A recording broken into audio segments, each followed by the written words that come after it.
યાત્રાધામ અંબાજી મંદિરમાં દેવ દિવાળીના પર્વ નિમિત્તે મોટી સંખ્યામાં ભક્તો દર્શન કરવા માટે ઉમટી પડ્યા।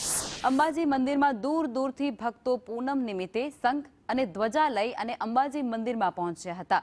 મંદિરના ચાચર ચોકમાં ભક્તો ધજા સાથે ગરબે પણ ઘૂમતા જોવા મળ્યા હતા। આ સાથે પૂનમ નિમિત્તે હવન કરી અને શાળામાં મોટી સંખ્યામાં ભક્તો હવન કરવા માટે પણ પહોંચ્યા હતા। ત્યારે દેવ દિવાળીના પર્વ પર પણ ભક્તો હવનમાં બેસી અને માતાજીની આરાધના કરતા જોવા મળતા હોય છે, કારણ કે તેનું પણ વિશેષ મહત્વ છે। કાર્તિક પૂર્ણિમાના દિવસે વહેલી સવારે મંગળા આરતીમાં પણ અનેક ભક્તો જોડાયા હતા।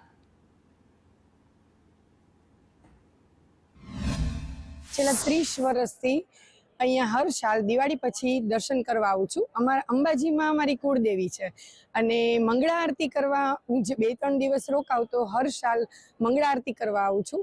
એક અલૌકિક આનંદની અનુભૂતિ થાય છે અને માતાજી અમારા સાક્ષાત છે, અમારી કુળદેવી, અને ખૂબ જ સારા પરચા પૂરે છે। અમે સહપરિવાર આવી છીએ, 3 ભાઈઓ સાથે આવીએ છીએ।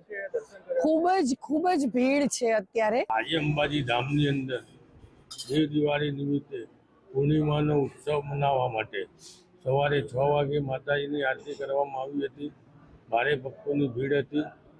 માતાજીના આશીર્વાદ લેવા માટે દરેક શ્રદ્ધાળુઓ ઉત્સુકતા લઈ અને આશીર્વાદ લેવા પધાર્યા હતા।